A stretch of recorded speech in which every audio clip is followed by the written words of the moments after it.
Hello and welcome to episode 14 of In PS We Trust. My name's Davey and joined with me as always is Phil. Evening. And Spencer. What's up? We're a fortnightly PlayStation podcast and we each bring one topic of discussion to the table to go in depth on. But first, before we get into that, I want to first off just say we're dedicating this podcast to the living memory of the one, the only, DMX. Oh.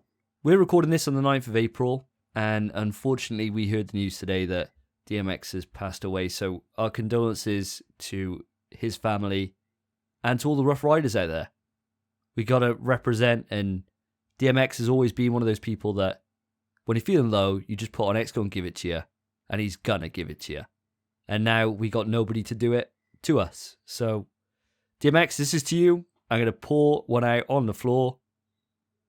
Wife's not happy about that. She can clean it up tomorrow. To DMX. To DMX. To DMX. I'm the lad from Friday Night Dinner. Yeah, I didn't really watch that show. I don't know who that is. It's not Will from The Inbetweeners, is it? No, it's the dad, isn't it? Oh, the dad died. The topless dad. Yeah. My wife likes that show. I haven't really seen it. All I know is that people are like, Jackie, about that guy who's got the dog, whatever, Wilson. I know bits and bobs, but not my cup of tea. I got a bit of class, you know? I got a higher level of quality. So, speaking of higher levels of quality, let's get on with our podcast, shall we? Boys, what are you drinking today? Well, lately it's been tradition that I start, I think. And today it's a bit of a surprise. Let's not break it. Yeah. Today, for once in the history of the podcast, No way. I'm not on the buds. Shut What? up. Shut up. I'm not. I wasn't even going to come to you. I wasn't even going to come to you this time. I'm not on the buds, mate. Oh, surprise us, mate. I have a premium peach and apricot record lig, Oh, lovely. cheeky cider. I also have a passion fruit. Oh, actually, I might have drank the passion fruit last night. I also have 2 more ciders, and then comes the ropey shit. The ropey shit. Okay. Hit us. What have you got? Because after these ciders, I have the Tiny Rebel Double 99 chocolate flake cider, or lager even. That sounds terrible. Chocolate flake lager. It's 9.9%. Okay, so you're going to be sick then. Yeah. So we're going to have to end this podcast. If anything, do you remember when I was on the ciders? Like about 10 episodes ago. And straight after I was like sick. We had to end the podcast like early. We lost an entire topic because I had to go and be sick. That was Not a after clue, this. mate. Yeah, we're all blackout that episode. To be honest, I never remember recording these episodes because we have so many beers during the recording. It's just a blur. When I hear it on Spotify, I'm like, Jesus, is that me? I sound so good. Absolutely wasted. Those views. Oh man. Oh my gosh, Spence. This is a whole new world that we're moving into. I feel like John Smith walking into Pocahontas' little kingdom. That's not the same film, is it? What is Whole New World from? Whole New World. That's from Aladdin. freaking Aladdin, mate. Oh, fucking hell, that's the one. Jesus. I know we like to think of ourselves as quite a progressive podcast. And Spencer's showing off within his first selection here, moving from Budweiser's all the way over to a quality cider recordling. Big stuff, mate. It was big. I'm going to drink them all the time. Oh, I used to. I never actually used to drink buds that much, but then they were really cheap and lockdowns happened, so... Because, it doesn't really sync up in my mind. If you think of Budweiser, and then you think of cider, you'd probably go for a Strongbow. Nah. Wouldn't Nah. you? You would. That's the same level. But a recordling, that's a big jump up. I'm not a big fan of Strongbow. I'd imagine you'd have one of those 2-litre bottles of Scrumpy. Or, you can get them in like a milk carton. That's foul. Yeah, I imagine that's what the kind of stuff you'd be on next. And it'd have bits and stuff, so you'd have to have a little strainer. Actually, no, that's probably a bit more upmarket with bits. That's more Phil's style, that is. They'd have to have some elaborate setup to strain out the apple from the scrump. Mate, when I go to the cider festival, I buy a weekend ticket. I'm there Friday, Saturday, and Sunday, and a little bit of Monday.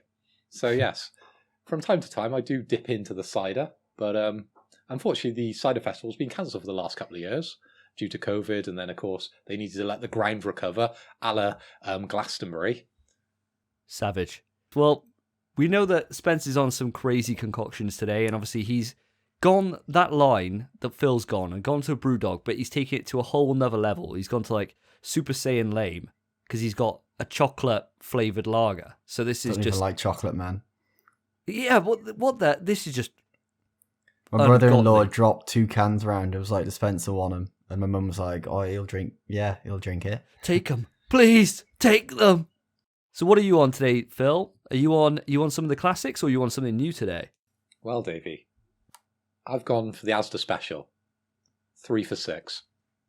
I've started off tonight on the Kingfisher, already a bottle down, as you can probably tell from our opener, and now I've moved on to the Prava, a Czech Republic classic, the lighter tasting Pilsner. And I've got to say, I've never had this before, and I would have it again. It's really, really nice. That bottle looks like a Stella Artois bottle It does. from the back. Oh, nice quality label. Does it have any texture? Does it pass the texture test? Let me just close my eyes a second. This is brilliant for the podcast, of course. Yes, there is some texture across the top of the bottle with the title of the beer, Prava, has been enhanced, been raised. Ooh. So for the blind beer drinkers out there, if you do walk into Asda and you start feeling at the bottles like Davey does, you can tell the name of this one. Of course, if you read Braille, you wouldn't be able to, but you'd have to be able to understand that the P goes up, got a little bit of a round bit, then the R, it's got a little bit of a leg on it, then the A. I like how you're explaining the English language written to the blind. Well, I've always thought that's a bit of a complex question, isn't it? You know, like, if you're blind, how do you understand language? And they have Braille. Wouldn't it be easier for them just to feel out the letters? I was just thinking that now. I was thinking, Jesus Christ, we're onto something here. Like, why don't they just have it just be the letter, just raised? They do sometimes. They can learn to read. Like they read those as well. I remember in Blind class. the original Daredevil movie What, where he has Ben an Affleck? invitation to a party or something, and he hovers over the invitation, and he reads it, and then he just has a cheeky little smile. Then it's him at the party. Maybe he was making noise to see, you know? Maybe, but you got to think as well. If that's at a place he's never been to, how does he know where to go? All these questions and more, you can answer if you are a blind listener, because a podcast is a perfect format for someone who has the disability of being blind. So please write in on your Braille keyboard, or if you have raised keys with the letters, please write in and dispel these myths for us. So, Davey, what are you drinking tonight? To be fair, Phil, I wanted something different, right? I've been on the Spanish for ages, and every time I've gone off the Spanish and gone somewhere else, it's always been okay, but it's never been brilliant. And your Spanish accent is terrible. So I was in Asda, as I always do, having a look round, looking at the offers, and I saw a box of 10 Camden Hells, right? And they were on offer for £10. I thought, 10 times the amount of texture. But I didn't go for it. Continuing to walk through, and I saw lovely little yellow packaging, and saw it was Cobra. I thought, okay. I haven't had Cobra for ages. Last time I had Cobra was when I had an Indian. It's been a long time since I've had one, pre-lockdown. It is strange like that, isn't it? There's certain lagers that always go with an Indian. Because I had the Kingfisher. I started off tonight. Now you're on the Cobra. It's going to be either Cobra or Tiger, isn't it? They love their And Kingfisher. Yeah, they love their animal-based beers over there, don't they? Yeah, very true. That's never occurred to me, actually. They're all animal-based. Hopefully not on the ingredients. Hey, I wouldn't mind if there was Cobra blood in this or something. That'd be sick. Contains traces of Kingfisher. I mean, you wouldn't want to have some like endangered animal like the tiger, would you? It contains real tiger's blood. It's like, Jesus. That's Why probably so why expensive? That's probably why you can't find that lager very often. I get in the bloodlust. Now he's doing tiger impressions. Brilliant. It's going to be one of those episodes today. Spence, you been playing any games?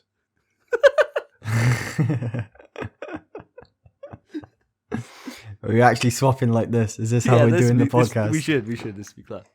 All right, fair. No. Yeah? Davey, talk about your lager. Come on. Fill us in, and then we can move on and talk about probably what the listeners are here for, PlayStation. So with these Cobras, you know how much I love an embossed bottle, right? A bottle with a bit of texture, a bit of design. These Cobra bottles have gone the extra mile. They are full.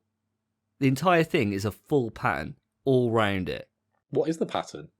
It's like the world. So it's a globe and then 2 little leaves. 3 little leaves. Don't know what they are.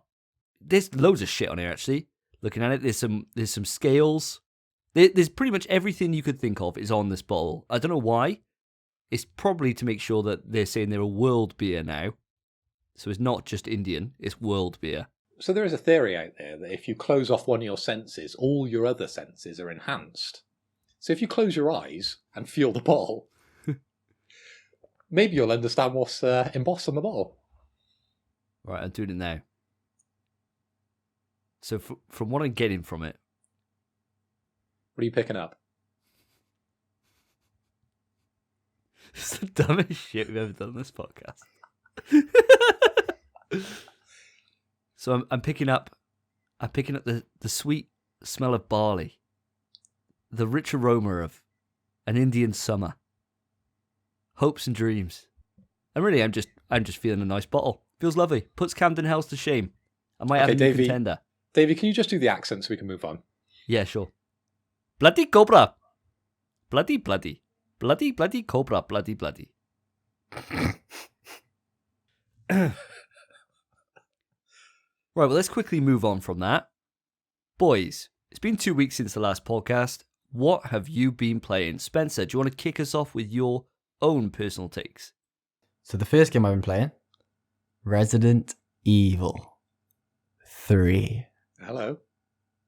Great game. Not quite 2, in my opinion, but a great game. Well, don't give it away straight away. You might have liked I'm giving it away straight away. They know how much I love 2, it's fine. But you play as Jill. You go through Raccoon City, same time period as RE2. Instead of like a mixed story, instead of like 2 separate stories, like Claire and Leon, it's kind of a mixed story where you have to help each other at the same time. It's a bit strange, but good. It works really well. I'm a bit upset that there was none of those time things from the original, those time decisions, because that would have been really nice. But all in all, great game, perfect length. Combat's really fun. They give you a roll. The dodge. Oh my god, that dodge feels so sick to do. If you get it perfectly, it puts you in slow-mo, gives you like a whole cool little whoosh thing. And you get to lift the gun and shoot in slow-mo. It's sick. It's sick. Different from the original, it's a mixed story. So you play as Jill mostly. And then after Jill's segment, you'll play as Carlos. And they both intertwine rather than the usual one character separate from another character. But it's good. After having played Resident Evil 2 and enjoying it to such an extent, how do you feel about Resident Evil 3's kind of departure from the survival horror that came before it with Resident Evil 2 and 1 in particular? As much as this game is more action-based, I don't think it's to the extent that it takes away from the survival horror. It doesn't entirely become a new action game. To me anyway, it didn't. But they do just give you a shed load of ammo. There are way more zombies. Not too many, I wouldn't say. You still kind of have to play safe like you would in RE2. But it's just a different type. It is a different type of game. There was only maybe one section in all of RE3 that I was actually scared. Whereas in RE2, it was the entire time I was in the RPD, I was shitting my pants. And then I played as Claire B, and I shit my pants again. I thought I wouldn't. Was it in the sewers that you were scared in Resident Evil 3? It wasn't the sewers. It was in... the sewers were fine, actually. I thought the sewers were a piece of piss. I found those pretty creepy. Nah, it was the hospital with Carlos. Oh, yeah, later on with the hunters. Yeah. Not to give it away, spoilers. Yeah, but when that segment started and you're going up the stairs, and it's the layout, I think. The layout of the area, you're just scared to look around corners. They build it up, don't they? You go towards the stairs and a body drops from yeah, above it you. does. Yeah. And that got me. I remember I was like... Yeah, it got me as well. I was like, oh. yeah. And I think you walk into a room, don't you? And There's lots of blood everywhere, but there's no bodies, and you're like, they're going to jump out on me now. And actually, you go through that room to another room, and then when you come back through the room, then they jump out on you. Yeah. Yeah, they're all behind glass, aren't they, before? Yeah.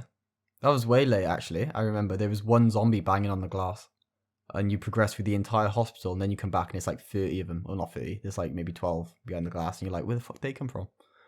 And then they smash through. So, Spence, you say Resident Evil 2 was scarier. So, am I right to assume that in a chase, you'd rather be, pursued by Nemesis rather than Mr. X? That's a question, That's a hard question. Maybe not. Because Nemesis breaks through walls, a lot of walls. Yeah, there's just a big difference. Whereas, like, with Mr. X, it was just he was wandering and trying to find you. With Nemesis, there never really was a trying to find you aspect. He was just there when he was supposed to be there. Well, Resident Evil 3... a lot more linear. Yeah, Resident Evil 3 is it's a linear game. There isn't much optionality in it compared to Resident Evil, 2, where you can chop and change where you're going through the police office. Yeah, it was way, way more linear. And then it was literally, whenever Nemesis came about, it was usually just, oh, this just means I have to get to the next section. This is heeding my progress. This is, I just got to get where I need to go. And that's fine, then he's gone.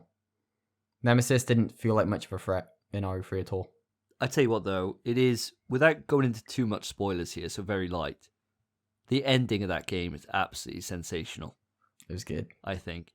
You like having that big gun. Oh, it's so hype, and the theme that kicks in was like dun dun dun dun dun dun dun dun dun dun dun dun dun dun. So hype every single time. The replayability of Resident Evil 3 Remake is sensational. Like with the shop and starting to buy items and getting the unlimited ammo for stuff. Have you gone down any of that path yet, or have you just left it to move on to try and get done before 8? I've left it at the minute. I still haven't even started RE4 yet, but I need to beat it by next weekend, because next weekend we're both playing 5. So I need to get it finished by then, and it shouldn't take me that long. Maybe 2 or 3 sessions, which I could easily do next week. Yeah, I haven't gone back to RE3 yet. I might. I think I really want to after I've finished all the Resident Evils, because I do want the Platinum 2 and 3 at the least. So give me an update on your internal ranking then. How is it stacked up compared to how you originally laid it out? My predictions were that first place would be RE2, second place would be RE1, and third place would be RE3. And obviously I still haven't played 4 and 7, but those are 7th, 7 in 4th, and 4 in 5th. Currently, it is 100% accurate. Ooh. Oh, okay. 2, number 1, 1, number 2, 3, number 3. Wowee. So we'll have to see what happens with Resident Evil 4 by the next episode. Yeah, we will. Also, I want to mention, the lack of puzzles really pisses me off. Just because the one time I had to combine something, it took me almost an hour to figure it out. And all I had to do was combine 2 liquids. It never came to my head, because I never had to combine anything throughout the entirety of the game until that moment. That pissed me off. But it's fine. So how did you solve it in the end? Do you want to tell the audience what happened? I hate you, man. Yeah, basically, I was on stream, and I was like, yo, where's Davey, man? I need Davey. And I voice called Davey, hopped in voice chat, and you didn't want to spoil it, so you said, mate, just get on SharePlay and let me control it for a second. Let me try something simple. And you did it, and it took like 2 seconds. And I was just like, fuck's sake. Fuck me. It was when you told me that you'd been on it for like an hour. I just couldn't believe that you hadn't tried combining it. I just couldn't believe it. If it was RE2, combining would have been the first thing I tried. But in RE3, no chance. Imagine those days where we didn't have the blessing of mobile phones.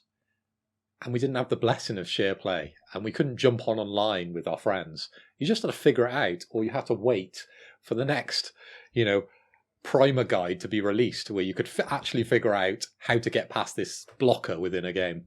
Or you go and beg your mum to phone up those game gurus at £1 a minute, and you're on there for 20 minutes when they're like, what bit are you on? You're like a 10-year-old kid trying to explain the game. I'm just here. I don't know what to do. I got these 2 vaccines. Did you do that? Did you actually do that? I did that. I did that. I was never allowed to ring those premium numbers.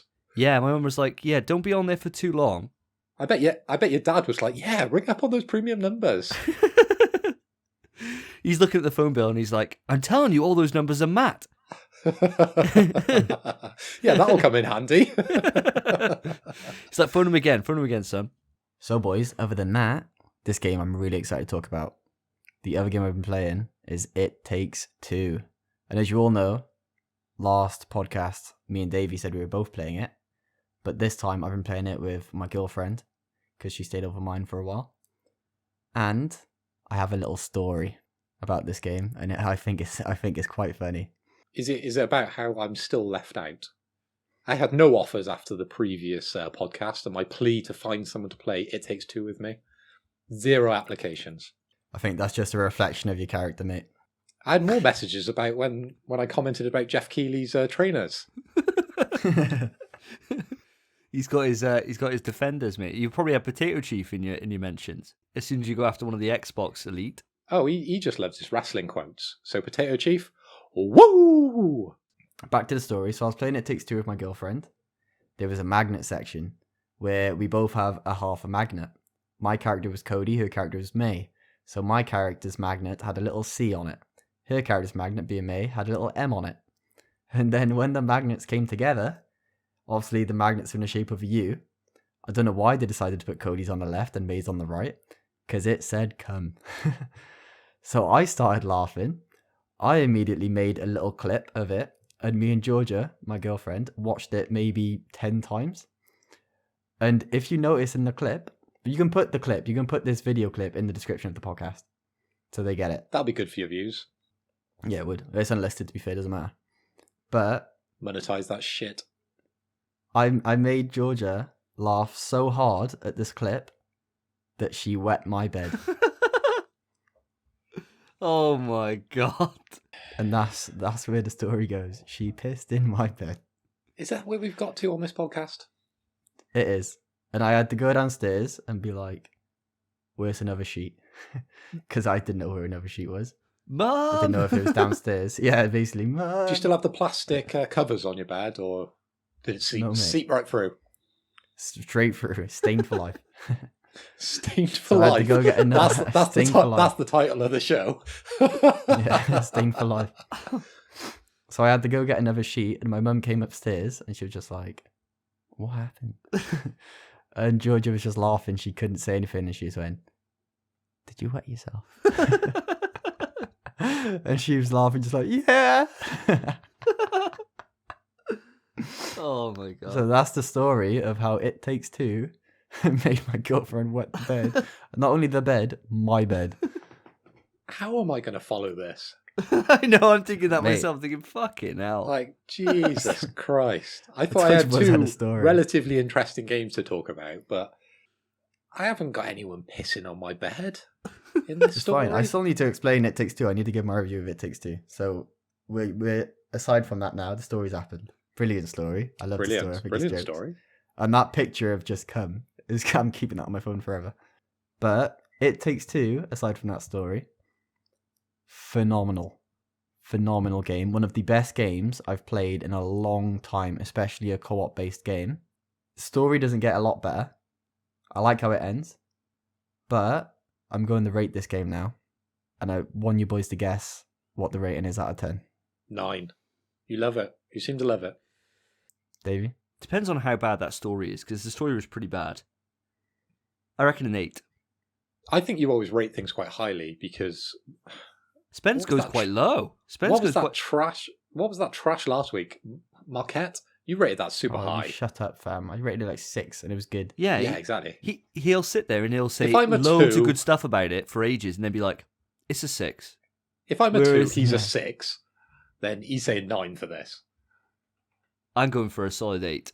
Honestly, boys, I think it's a 10 out of 10 game. Whoa! Whoosh. 10 out of 10 game. The gameplay's brilliant. The story's good enough. Spence. But it doesn't hinder the experience. Spence, can I just get a check on the alcohol volume on those recordlins, please? What percentage is it? 4.0, I think. Okay. That's fine. I thought they were going to be strong. He hasn't moved on to the 9.9 stuff just yet. Not on the 9.9s yet, mate. Because that is a bold statement, isn't it? A 10 out of It 10. is a bold statement. You know, I agree. If you I agree it's a if bold you think statement. what games we would give a 10 out of 10, I would give Death Stranding 10 out of 10. You would probably give The Last of Us Part 2 a 10 out of 10. And you're giving the Come game 10 out of 10. I am. Honestly, for the genre, it's a 10 out of 10.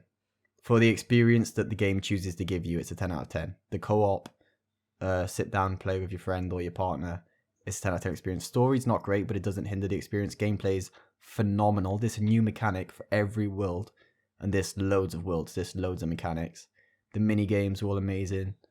It ends really nice. It's just a great game, and I'd happily play it again and again and again. How many extra points did you give it once you had the golden shower? Not gonna lie, I thought it was funny at first, but it hindered the experience in the end because we had to keep playing on that bed.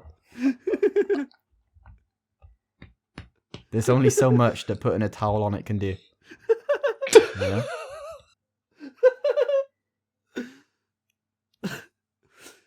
That's the best. That's the best game review I think I've ever heard in my life. I will say this. This might make you understand a bit more, Phil. Go on.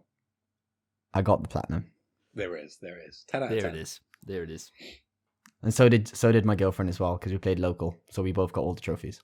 But that trophy your girlfriend got doesn't count towards your overall score, okay? Just to be explicit on that, because I know you like to keep up on the numbers. You can't count both accounts.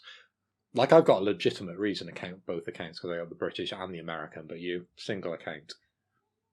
That's fine. I'm not trying to. That's fine. It's not a competition, of course. Not a competition, as Phil will turn around and say in a minute. Not a competition. It's not a competition. It's not a I don't care competition. It's not a because competition, but keep it legit. Yeah, I don't care about trophies at all. Please make it right.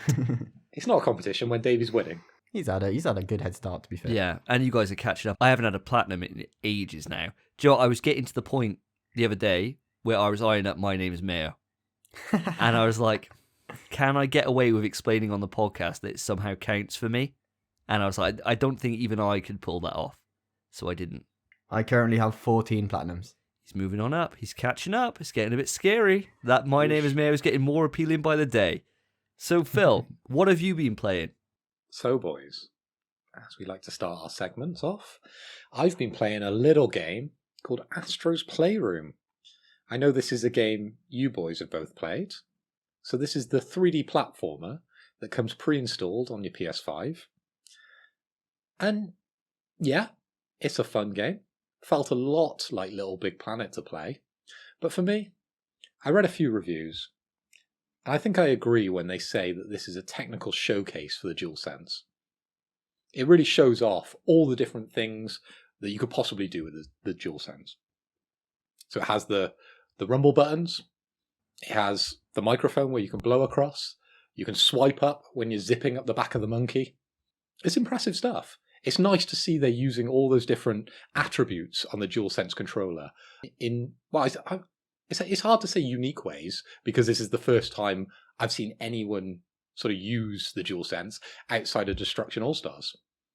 The instant load times when you transition from level to level was quite impressive, because there was zero loading time. It was quite interesting to look back on 25 years of PlayStation. It was quite nice to reminisce about all the different things that, I've experienced, going back to Nick and Davies, Move controller, playing a Vita, having the PlayStation 1, PlayStation 2 all the way up. But yeah, it was a lot of fun, guys. The one thing I did really enjoy about the game was the cameos. I loved going through, seeing all the different, set pieces within the game, with all the little Astros, playing out all the other games, such as Death Stranding, of course. I noticed that one. That was brilliant. The Resident Evil one cracked me up, where you could smash the door, and then I think it was Chris and Jill would fall over. Am I correct in saying that? Yeah. And then the Tekken one. I loved that one. That was so sick. I love the God of War one I do. When you're out in that. Where was that? You know when you're in the... It's on the beach. On the beach, in a boat on the beach. And they're rowing in the boat. Oh, okay. Right. There's There's so Last of many. Us one, obviously. I think I played that level first, and I saw The Last of Us with the guy with the mushrooms on his head. Yeah. It was very cool. I like the way they did all that. But there was loads of games in there that I was like, not a clue what that is. There was a few that I wasn't sure of, but most of them I think I recognised. Most of them I was like, oh, I think I know what that is. But there is some deep cuts in that game. There's some proper deep cuts, and especially with what I found really interesting was the amount of peripherals that I never knew existed, especially from the PS1 era. Yeah. I was just like, oh my God. This mouse for PS1, I don't remember there ever being a mouse attachment, It's just like all these crazy little things that I've just never seen ever before in my entire life. And they're all there. You can inspect them all. Everything is just sensational. And all the different guns, I think, for the Move controller as well. There's so many different options as well, isn't there? But it's nice to go around, collect all those things and think back to, especially because I've lived through PlayStation, right? I've had every single one of them, and I've bought a lot of the peripherals / borrowed them off you. And it is interesting to sort of go back and think, I've been there and done that. It's crazy, isn't it, when you think, the brand's been around now for 25 years, something like that? Yeah. And it's long, yeah. It doesn't feel that long. It really doesn't. But it has been with me pretty much my entire life. And like you said, Phil, it's just a nostalgia trip, but with incredible gameplay on top of it. And an amazing soundtrack. SSD. Oh my God. That stage. So good. Did you find the lyrics? Did I find the lyrics? Yeah, there's certain parts that you can go into and you smash walls and then you find the lyrics and it'll sing it out to you. Oh, yeah, no, I didn't. I think I found those. But you can get them all on Spotify now. So you can listen to the soundtrack, which I've done a few times, and it's just awesome. Absolutely amazing. Proper catchy. What I was going to say about the cameos, I thought it'd be interesting if they somehow labelled them somewhere. So if you did walk up to it and you were like, I don't even know what this game is, right? It'd be interesting if you were able to press square or whatever, or had a little signpost that you could walk up and read what game it was meant to be. Because there was so many that I was just like, I don't even know what this is. See, I think that's nice, but the reason they exist is so that the people that do recognize them will be like, oh my God, no way. Whereas obviously everyone will have a game or two they don't recognize, but it's for the people that have played those games. Because there was one I didn't recognize and it was pointless to me, but I'm sure someone loved that cameo. So you're saying it's a very elitist club. You have to know. It's a bit... Yeah, I suppose. For all the people that aren't watching us on video, all the blind listeners. What is your opinion of the DualSense after playing Astros?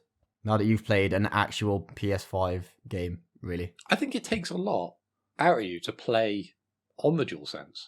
It's a lot more to concentrate on, It's new things to experience as the game is going on, Like when you're playing the old PS4, you understand that things are going to rumble when you walk up to them. But now you've got to watch out for all these other sound cues and, motion cues that are happening within the handset to be able to react. I can see that as the next level of gaming.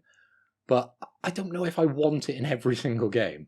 Well, it's not been in every game, to be fair, and I think a lot of games won't include it. But how good did it feel when you're in the monkey suit to grab the zipper, and the zipper, you ride up the zipper, and the trigger's just flicking constantly? How good does that feel? Yeah, I know what you're talking about, and yeah, it did feel like I was there. Yeah, it does add that level of immersion.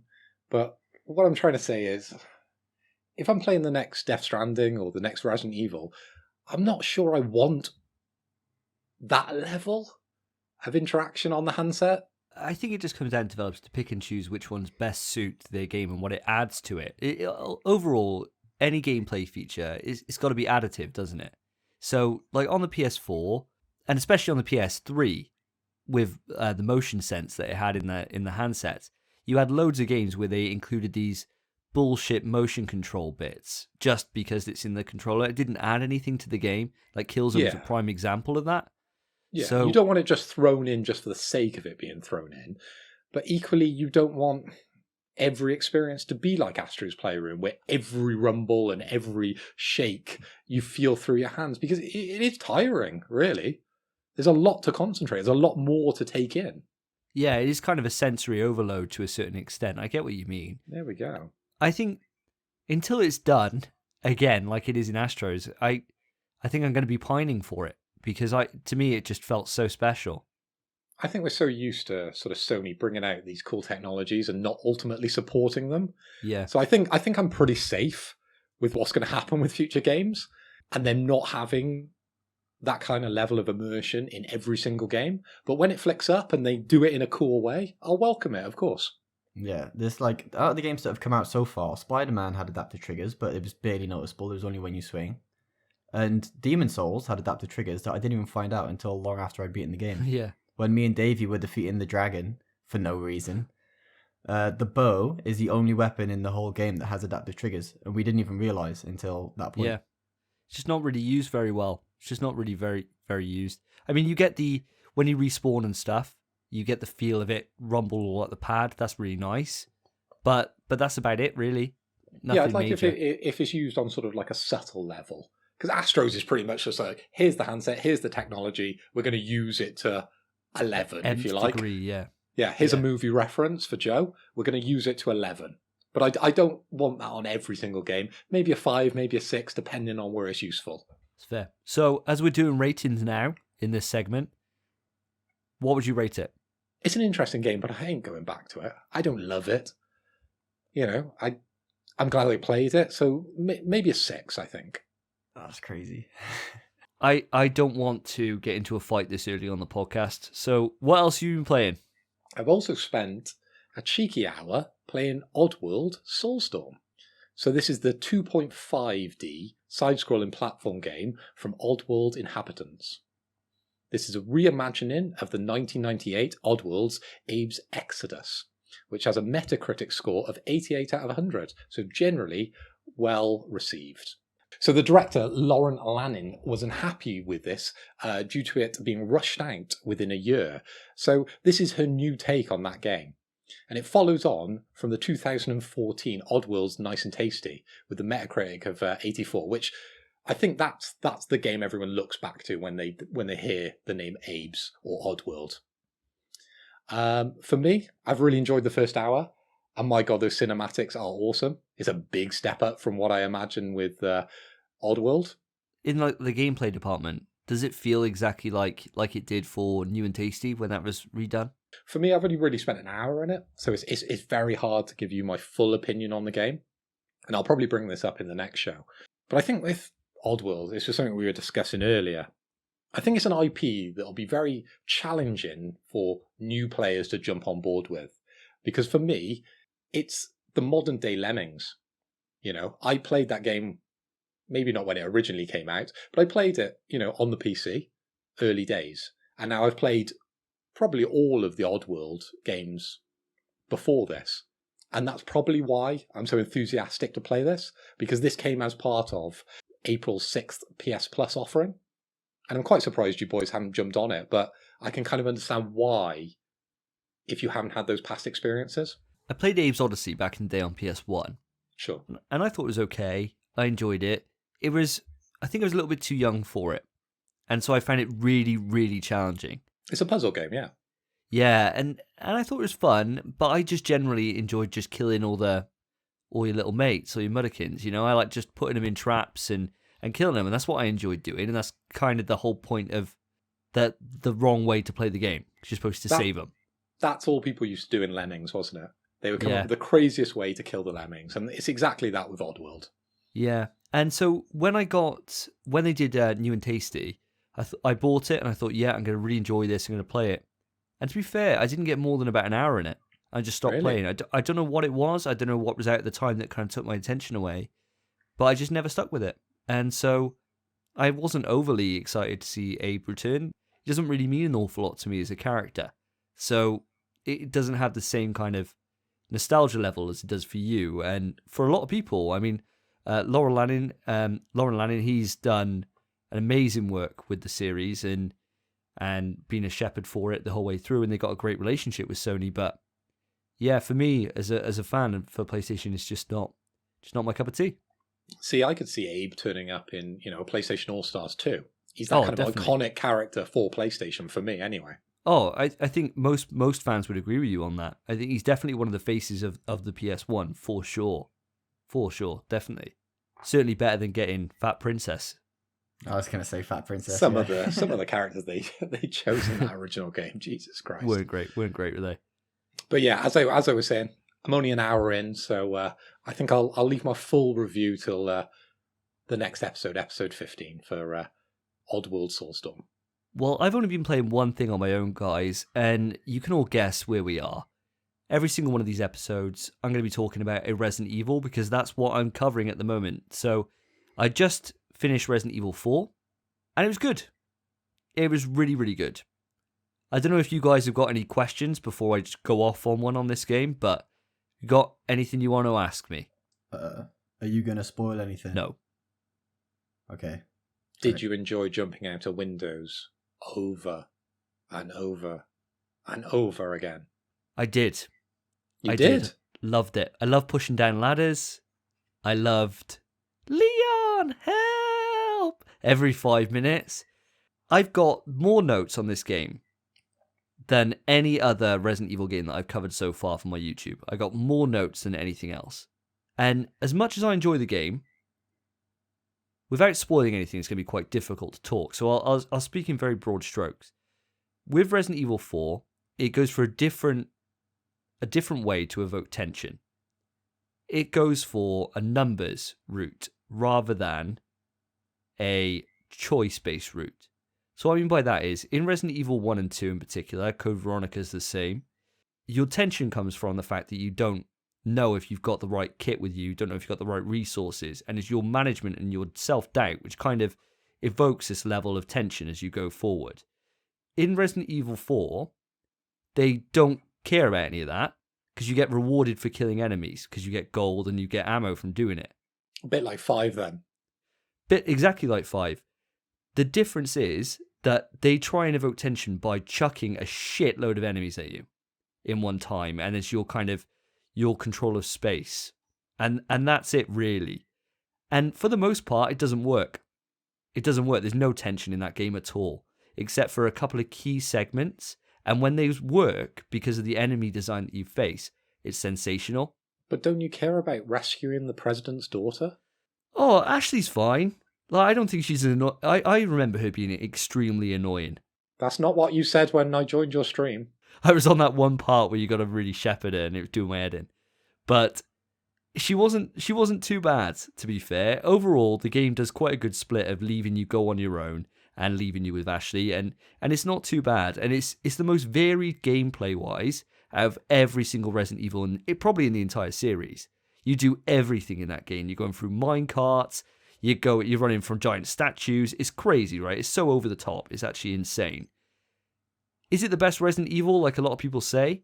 Absolutely not. Not in a million years, it's not. There's no way in hell it is. There's no doubting how much this did for games as a general thing. Changing the camera to third person just totally reinvented third person shooters and third person action games from here on out. So there's no way that it isn't influential. But in terms of Resident Evil game, the problem is it's not a Resident Evil game. It doesn't feel anything like a Resident Evil game in any single way. If you take the Resident Evil name off it, it could literally be anything else. It's a brilliant game. It's just not a Resident Evil game. Spence, just to bring you in here, is that the next game you're going to be playing after 3? It is, yeah. 100%. Well, after that glowing review, I wish you luck. To be fair, I've put it as last on my predictions list. I don't expect it to be my favourite. I'm hoping it impresses me more than I already don't expect it to. That's strange. It's coming so low on your prediction list because it's universally loved outside of me and Davey, I think. Yeah. It's just, I know it doesn't deliver emotion as well as 1 and 2 do. And that's what I want from the Resident Evil There's games. moments where it probably exceeds them. There's a couple of moments where it is actually absolutely brilliant, where it all just works so well. And I think those sections really push it up. But most of the time it's just fun. It's just a fun experience rather than it being oh shit, I'm going to fucking do this tonight, you know? It's different. It's just different. I think we're both just highly negative on the game because people are so pro at it. Maybe. There could be something in that. I think it is genuinely a good game. But because everyone rates it higher than the games we love, it's hard not to like pick out its flaws and knock it. Because I'm the same as you, Davey. Yeah. I didn't really enjoy it. It's not a game that I think back to and have the knowledge of even what the game is, right? I may have played it once or twice, right? It's not like my knowledge of 1 and 2, 0. These are the games I love. 5. Don't get me wrong. I love this game. I think it's brilliant. But I just don't think it's just not a Resident Evil game. And that's the problem. And because of 4, we then went down the pathway of 5, 6. And then it wasn't until 7 that they started to bring it back on track. So Yeah, I've enjoyed my time with it. I really have. I really think it's a fantastic game. But it just doesn't hold a candle to the other entries in the series so far that I've covered on this podcast. None of them. I think it's going to be really interesting when Spencer plays through it, because obviously I think your view is quite influenced by me and Davey's view on it. But no, play it open mind, and we'll see what you say about it, because it would be interesting. Because at the moment you love Resident Evil 2, so I don't really want that to knock it off its perch. Because you agree with me for once. Well, that's all I've been playing on my own. I haven't been playing anything else on my own at all. But we have been playing something together. So we all, as a podcast, mentioned last time we were playing Remnant, and we finished that now. I don't know how much you want to talk about Remnant, guys. Is there anything you want to add about that? We covered it quite a lot last time. I don't think my opinions really changed too much, other than it's improved. I enjoy the game a lot more now than I did 2 weeks ago. I feel like it's much deeper than we gave it credit. You understand when you first play it. There's a lot more to it, especially on the higher difficulties. Once you turn up the difficulties, what are we playing on now? We're playing on brutal, aren't we? I guess we're just on hard. Apparently it's normal, hard, and normal. Okay, well, we're playing it through on hard at the moment, and it is very hard. You know, we've spent, evenings trying to get through just one of the scenes before you get to the next stone. Yeah. And we like a challenge. It's been beating us down on hard. It's been hard. But what it has meant is that we've had to use a lot more of the mods. We've had to be a lot more tactical in our choices and how we can benefit each other as a team, which is something we didn't really have to worry about too much in our normal playthrough. Yeah, normal was pretty much you just run through, gun them, and there was the boss fights where you had to maybe work some things out between you. But I think now we're playing it on hard. Every interaction, as soon as the enemies spawn, we have to think about it. We have to think where they're spawning, what weapons we're using, how to take this down as a trio with all our, benefits. Me doing the DPS, Spencer doing the healing, Davey tanking, which you can't really do these days because the enemies hit so hard. Yeah. So I'm kind of having to play like kind of a mix between the two of you really, and kind of stay a little bit closer. And it's been the kind of mods that I've been putting on to kind of help the team then, more so than anything else. So it's been, I don't really have too much more in terms of depth that I want to cover on this, but I for me, definitely, my opinion has improved a lot more on the game than it was 2 weeks ago. I don't know if you guys agree with me on that or not. I'm liking it more and more that we play it. Definitely. I definitely agree. The game, that first boss we fought, fucking solid. It beat us, it spanked our asses for about 2 hours until Zen mode was acquired. Yeah, you went Ultra Instinct. And we got it done. I can't imagine us beating this game very soon. I'm not going to lie. This might be a feature but in the next 10 podcasts because it's a very difficult game. This game just feels more like a Dark Souls game now, I think. Yeah, it does. And I love it. I do love it. Well, apart from that, the other game that we've been playing together and the one to finish this segment off, Army of the Dead 4. Anyone got anything to say? Army of the Dead 4. This is a third person. It's the sequel to the 2015 Zombie Army trilogy. Itself is a spin-off of Sniper Elite series, which was originally released on the 4th of February 2020. This was produced by Rebellion Developments with a Metacritic score of 72 out of 100. So people like it. People like it. It's a shame it's none of us. I don't like it. I don't love it. Yeah, it's definitely none of us. It's definitely none of us. That sprint animation is abhorrent. I think there was a phrase we coined when we were talking about PlayStation, Destruction All-Stars, which was dumb fun. And this game is dumb fun. The way I explained this to Spence, I was trying to put my thoughts together about this game because I couldn't understand it because time was going quickly because I was playing with you guys, but at the same time I wasn't having fun. And the way I thought about it to myself is, now Phil, I know you like this show, so you're gonna have to put yourself out of this for a minute, okay? I love The Walking Dead. Fuck you. Oh, it's not The Walking Dead. I'm not talking about The Walking Dead. Oh, what other show do I like? You know when you watch The Big Bang Theory, right? I don't. And time just goes. And then you finish it and you think, Christ, I'm just wasting my life. Right? I'm looking into the ether. I'm standing on the precipice. I'm just wasting my entire life. And I'm watching this bullshit show, but half hours going at a time and I got nothing better to do, right? That's the same equivalence of fun that I had with this game, where I was just like, I could be doing anything else. The night's going, and it's been okay. It's just you're neither entertained nor bored. You're just coasting along. It's the closest thing to just meh that I've ever played in my entire life. Meh. Meh is a good word. It really is. It really is. I got nothing else to say about it. I think it's just average. So before we finish this section, let me ask you, what is it that keeps this game going? Because there's been a lot of zombie army games, and it's originated from Sniper Elite series, which is famous. It's got a high score. What is it that we're missing? It's probably cheap to develop. I was going to say the exact same thing. I'm fairly sure they use the exact same engine from the Sniper Elite games, and they've all used the same engine. I think they're just really cheap to make. Yeah, it probably only has to sell like 250,000 for it to break even or something. And so if you can crank that out, then you're good, And it's probably just that. And it's probably just a bit of a fun that a couple of the developers really enjoyed doing. God knows. Love doing. Yeah, let's make a zombie Hitler kind of game. But the guys at Rebellion Developments, they must be loving their life at the moment, being on PS Plus and the new Game Pass at the moment, because I think they've just been introduced there as well. So they must be making the money. Yeah, nice little bit of bread for them. And who knows, maybe somebody will think, this game's amazing, I can't wait till Land of the Army, the Dead 5, whatever it's called, I was going to say, yeah, I can't wait for Zombie Army 5, Hitler's Return. Bring back Remnant, much better game. Yeah, that's something we could say about Zombie Army 4. We got past, as soon as we finished the first mission of Zombie Army 4, there was just a little silence. And then Davy's voice just comes out. Remnant? Because there's a lot of similarities to the game, right? 3-player, gun and run, pretty much. There's bosses, there's waves of enemies you've got to kill. So in that respect, quite similar, but everything else, completely different.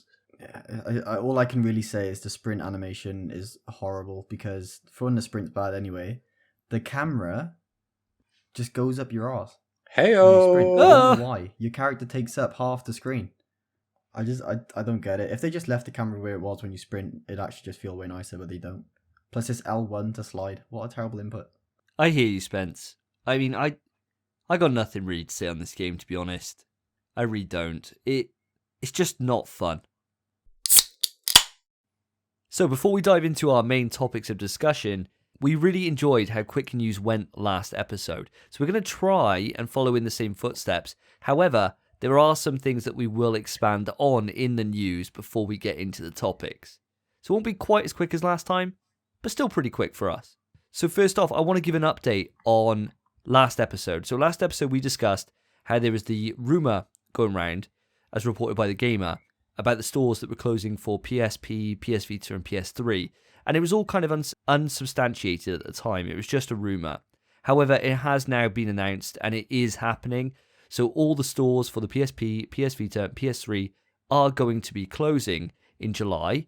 However, one thing that is important to note is that you will still be able to re-download any of your purchased content. So, listener, if there's any games you've been thinking about buying on the PS3, PS Vita, PSP, get your ass into that store, buy whatever you need to now, because you will be able to download them in the future. Okay, it's me. Deathloop has been delayed from the 21st of May 2021 to the 14th of September 2021. They need more time to accomplish their goals. A bit like Back 4 Blood. We're seeing a lot of PS5 delays, boys. Concerning? I think it just means we're going to get to the end of the year and we're going to be drowning in games. It's going to be a busy Christmas. Oh, it's going to be hell. I'm loving this bit of downtime at the moment. I really am. I mean, it's a little bit too much downtime, to be honest. But to think now we got Returnal, then we got Ratchet, Horizon, and then potentially we'll have Resident Evil. Oh, Resident Evil, of course. Then we'll have like Back 4 Blood. We'll have all these games that have been pushed out now, all competing with each other around September, October, November. It's going to be fucking madness. Let alone with next year's COD in the mix that's going to come out. That's bound to be announced any day now. It's going to be savage. It's going to be absolutely savage this year. I wouldn't be surprised if some of these get booted out again and they go into 2022. Wouldn't be surprised in that at all. Okay, we've had a dev diary from Housemarque to update us on their progress of Returnal PS5. Two things stood out to me from that little trailer. Audio logs are going to be a big feature of storytelling, so look out, Spencer. You're going to have to go through those audio logs within Returnal if you plan to buy that game. Also, quite interesting the way the parasites are going to be working to sort of upgrade your armor and upgrade your guns. We're going to have to interact with the inhabitants of the alien world that you land on. 30th of April. I hear, Davey, you've pre-ordered this game. I have, yes. I finally put my pre-order in. And when you mention about parasites, love a good parasite, me. Takes me right back to the game that now we cannot mention because the button is active. So we cannot mention that game which cannot be mentioned. But I do love a good parasite. Love it. Never caught one myself. So any ladies of the night listening, if you want to hook me up, let's get into it. Tick them off the list. That's foul, Let's mate. get dirty. That is foul. Let's get dirty. That's mean. You know all about him, Spence. Don't lie. So, boys, another bit of quick news. The new games for PS Plus are all out. It's basically Oddworld Soulstorm, which is our PS5 exclusive, Days Gone, big game on PS4, and Zombie Army 4 Dead War, which we've already talked about in our played games. Obviously, remember, grab them whilst you can, because they'll only be on there for a month. Also, PS Now has just added 2 new, quite big games to the service, and those are Marvel's Avengers and Borderlands 3. Cool. Ever wondered what happened to Alex Kidd, famous for rock, paper, scissors combat? No. No, me neither. But he's back with his first game in over 30 years. Last appeared on the Master System. He's coming to the PS5. Alex Kidd in the Miracle World DX, $22.85 from Merge Gaming, June 24th. I'll buy that. Not gonna lie, I'm gonna buy that. To be fair, I'm interested. Of course you are. So, boys, another little bit of news. We got a new game announced called Abandoned. Abandoned's developed by Blue Box Gaming. It's a first-person horror survival shooter. You play as Jason Longfield, who wakes up in a strange forest with no memory. He soon finds out he was kidnapped and brought there for a dark purpose. The main goal is to escape the forest. This game's going to have a heavy focus on realism, such as like out of breath when you're sprinting, and that causing your gun accuracy to suffer, or if your character is scared, your gun accuracy will suffer as well. The game's designed with the DualSense and 3D audio very much in mind, so it plans to use all the features, and it is also planned for Q4 of 2021, which is very soon in my opinion. Let's hope those facts are true, because I hear you got them from a reliable source. For our blind listeners, he just winked. It was my section, listeners. So let's hope I'm right. Yeah, I hope they're wrong. Totally I wrong. hope they're They're all wrong totally now. wrong. But no, I tell you what, this game really appeals to me. In fact, when I shared this with you guys, I popped off. I was popping off looking at this because survival horror, we don't get much of it. We really don't get much of it. So anything we get, I'm going to be interested by. And especially when it's a PlayStation 5 exclusive. And looking as good as it does on this, granted, take a huge pinch of salt on this. Because I looked into this studio, and the only other game they've done is like a mid-tier game at best. So to jump up to this level and this caliber is a massive jump. We're finding that a lot, aren't we? We're finding games developed for PS5 from studios that are famous for making mobile games or making kind of like, mini games and stuff. Like A-level games rather than AAA, isn't it? Yeah. PS5 Yeah. seems to be their opportunity to be able to build these bigger games. Is this what they've been waiting for? It's strange, and I'm not sure. I mean, they're saying on their Twitter that they're going to have an actual gameplay reveal trailer pretty soon, and like the first proper trailer for it. So we'll have to just keep a close eye on it, but I am definitely intrigued by this. And for a Q4 release, surely you're talking October, aren't you? I mean, you'd be daft not to, right? For a horror game? It should be. Next in quick news, Abandon has been delayed. yeah, I wouldn't be surprised. 100% going to be delayed. Honestly, I think I'd want it to be delayed because that game looks too beautiful. The footage I saw, it wasn't finished. Yeah, it definitely wasn't. It looked a bit jumpy. And if they're saying Q4 this year, no way. So you're saying no. I'm saying it's going to come I will out. take that. You can take that to the bank. Yeah, I'll gladly take that bet with you, Phil, and we'll put a Jaeger on it. So I reckon it's going to come out this year. I reckon it is going to come out in Q4. I reckon it's going to be an October release. I don't reckon they'll want to move from that. You're saying it's going to get pushed. Spencer, are you going to say it's going to get pushed too? I think it's going to get pushed, But I'm also going to say, I'm not going to put a bet on it, but if it does get released Q4, which very well might, I don't think it will be good. Oof. I think it will and should be pushed. We shall wait and see. Listeners, I want to say, before we move on to the topics, thank you ever so much for the support you've shown the podcast already. We're growing at a really good rate across the world, so I appreciate all your help so far in sharing the podcast round. If you want to take an active role in the show, help us with suggesting new topics, raising questions to us which we can lead off into full discussions, or just ask any random query that you've got, then write into the email, pswetrust@gmail.com. We also have a Reddit page where you'll find all information about the show. You can interact with the hosts of the show, and also you'll find all our information on our OnlyFans links. The Reddit URL will be included within the description of the podcast. And we also have a Twitter. So the Twitter handle is @InPSWeTrust. So feel free to reach out to that. And we also have our own individual Twitters. So please feel free to reach out to any of us if you want to be included in the podcast. Now, I do want to say we do get the statistics for different places we're being listened to.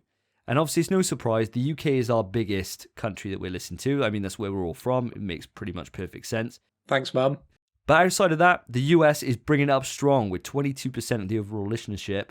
And to make it a bit competitive with you guys, I can break it down by your individual states. And Alabama, you are on top with 26% of the American listenership.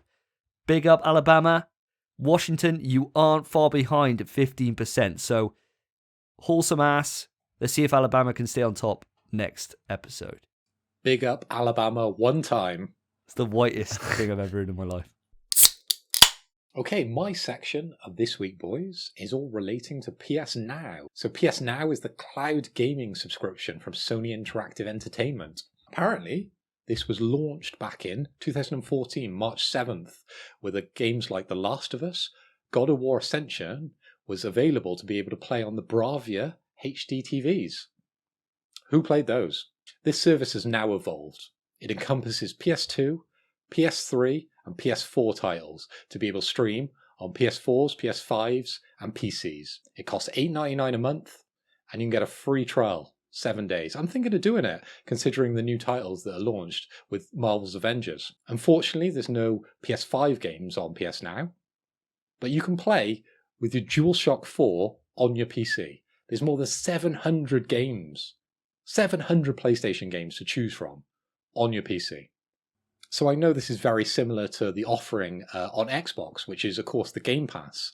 I know you've been doing some research on that, Spence, on the pricing. Do you want to come in on that? Sure, mate. So as we know, PS Now has 3 different subscription plans. That's the 12-month, 3-month, and 1 month. 12 months is $49.99, 3 months is $22.99, and 1 month is $8.99. Xbox Game Pass do things a little bit different. They don't have the 3 or 12-month plans. All they have is the 1 month plan, which is $7.99 a month. And on PC, the first month is £1. That's an incredible offering, because we've both taken that up, haven't we? Like I've got the subscription at the moment. I think I did a thing through Discord where I paid a tenner and I got 3 months of Xbox Game Pass. But I have to tell you, lads, outside of Sea of Thieves, I don't think I've used it. Same here. Literally same here. I think if I had a proper PC that could use it, because obviously I'm not playing an Xbox for the minute. A proper PC? Yeah, if I had, my laptop couldn't really run too much, to be fair. But, I mean, it can't run League of Legends. We know how shit that looks. Waiting for League of Legends 2. But if I had a PC that could actually run it, right, then I'd probably go into quite a few of their games. Like Outriders is on there at the moment. That's obviously quite a big game. A lot of people are hyped about that. I'd check that out. As well as, like Streets of Rage is on there. I'd dive into that straight away. How is your PC handling chat roulette these days? Because I hear you struggled streaming all those different camera angles that you had going on. Yeah, it was the setup I had. It was overly complex, And so now I've just done it just up the skirt cam. That's what people seem to like the most. So I've just gone straight for that, straight for the gold. When you click on, you want to maximize your time on the viewership. So give them what they want. Give the audience what they want. That's the golden rule. So, guys, do we know the amount of games that are offered on Xbox Game Pass? Because I know there's more than 700 games. That's what it says on the blurb anyway, for PlayStation on PC. And I know games like Horizon I think that's one of the games that's the big seller, isn't it? When you're thinking about PS Now. And of course, they're trying to broaden their horizons, to coin the phrase, on the games Very that they're nice. bringing to PC. So do we know the number that Xbox are boasting at the moment? Some articles say it's over 100, and some say it's over 300. I think it's probably around the 500 range, but there's no definite amount. The numbers, to me, is kind of irrelevant. I think it's just mostly on the quality, isn't it? And, you can have, you compare the PlayStation collection that we got on PlayStation 5, and that's 25 games or 20 games, whatever it is, on PS5 that we got for free, and every single one of those a heavy hitter. So Bangers. it's an amazing value. Whereas you could say, we've got 10,000 games. But if 99% of those are absolute shit, then no one's going to care about the service, right? So it's got the numbers to me, comparison, I don't care about it too much, even though it's in PlayStation Now's favor. I don't think it's too relevant. I think the bigger thing for PlayStation Now in comparison to Game Pass is that you've got a lot, not all, but you've got a lot of exclusives from PlayStation 3 and PlayStation 4's library. And Sony, there's no question, puts out better exclusive content. And the third-party stuff's generally the same across both. I know you just said the numbers don't matter, but do you want a big number? I've just looked at the number of titles that are on Steam. Oh, Jesus. Wow, I can't even imagine this. Without Googling, guys, give me a number. Davey. There's no shot on this, so you're free. And please don't say the same number as Spencer, because this won't be a competition. Well, Davey's going first. I won't copy Davey. I know Davey I know what he's like. He'll just predict the same number that you're going to say. I'm going to go something stupid. Go on then. 20,000? Okay, Spence. 20,000 games. Mm. That's what you think's on Steam? Yeah. I'm not reacting here. That's low as shit, I reckon. You reckon it's low? I reckon it's high. Low as God. fuck, Oh, mate. God. Right, go on then. Mate, it depends. Is it accounting for... No more information. No more information. Just how many games are on Steam 2021? I might include this on the episode 20 quiz. above 500,000? No. It's 23,000 titles. That's what Oh, it it's comes. close. No way. Tech Radar. They say there are 23,000 games on Steam of 2021. Considering what I've told you, the facts and the figures of PS Now, and I know, Davey, you're not a PC guy, so it's probably more directed towards Spencer. But what PlayStation titles could you see being included in PS Now for it to be an offering that you would go for, that you'd recommend to a friend of yours that has a PC?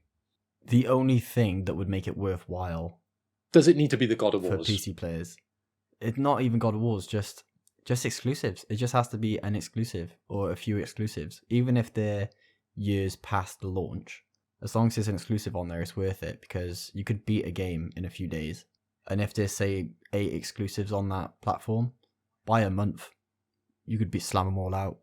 By 2 months, easy, get to relax a bit. As long as it gives you the opportunity to play these games, I think PS Now on PC would be worth it. It seems to me that they're cherry picking a couple of games that aren't on that higher echelon of PlayStation games. Games like Marvel Avengers, Borderlands 3. Okay, Borderlands probably, it is already on PC. But they're picking games that'll interest you in the service. But there's gonna be an exclusive, isn't there, that just grabs you and gets you into that service.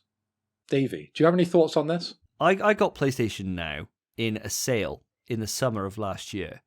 So it was a year for 30 quid, I think it was, which was absolutely amazing.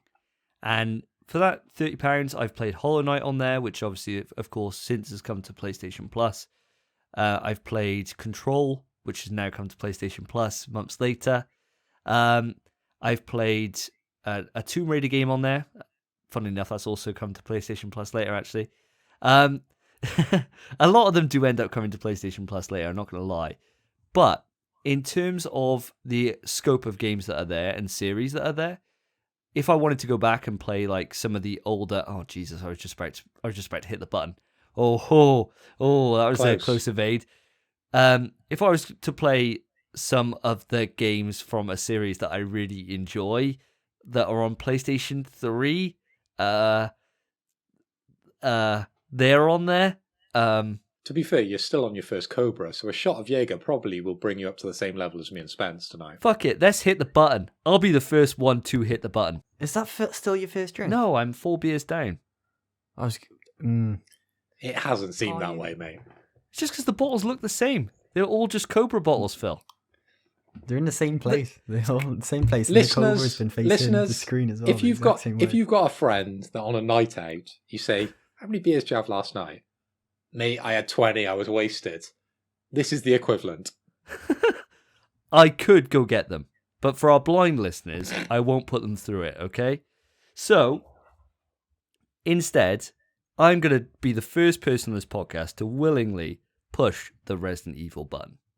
Okay. Whoa, whoa, whoa, whoa, whoa. Resident Evil. There's loads of Resident Evil games on the service. So you can go back, you can play the light gun games from PlayStation 3, like Darkside Chronicles and Umbrella Chronicles. Umbrella Chronicles? Yeah, you can play those. You can go back and play, what's that dodgy third-person, first-person shooter? Operation Raccoon City. There's that on there. There's loads of them on there. There's all of those. There's the Siren collections, so you can play all the Siren games. There's loads of Silent Hills, Metal Gear Solids, all those, but they're mostly the PlayStation 3 consoles. And the problem with that, and this is the only downside to the service, which I've mentioned loads of times before, is that they're streamable. And on PC, they're all streamable. Even the PlayStation 4 games, so you can't play them. You can't download them and play them natively. Now, can you do that on Game Pass on PC? Can you download them? You can. There's no streaming on Game Pass PC. See, this is the big thing. This is what they need to figure out. If they can get this down and get it nailed, then I think it's going to be a worthy competitor to Game Pass. But until then, no matter how good your games are, you're getting that kind of half experience because you're essentially playing like a Stadia. And Stadia is a load of shit. Nobody bought a Stadia. Laid off all their staff. So if you give me 2 minutes, I'll Google how many games are on Stadia. And we'll have the same little competition. But when it comes to Resident Evil titles, I'm not pushing the button. But Umbrella Corps, that's a diamond in the rough. It is a good game. It really is. I'm glad I pushed the button on it. But yeah, there's loads. There's Castlevanias. All the PS3 games on there are class. Now, I've got problems with it, and there are missing gaps. So, Resistance, there's only Resistance 3 on there. There isn't Resistance 1 and 2. There's no PlayStation 1 content, which is a real shame. I don't know why they don't bother with that. That makes perfect sense to me. What? He's looked up Stadia games. It's probably like 12. How many games are on Stadia? Davey? No, actually, Spencer, you go first on this one. Oh, it's 12. I'll stick with 12. Davey? 120. Oof, you are very close tonight. 100 games on Stadia. I'm on fire tonight, boys. I'm getting close. Man, 100. Why would you go for a subscription service at 100 games? It's fucking ridiculous. It's because they were games like Destiny. To be fair. No.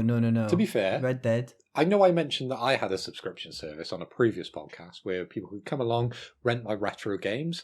I've got more than 100 games. I am a better service than Stadia. Of course, my subscription is a lot more pricey, but you get a better product. And you get it hand delivered.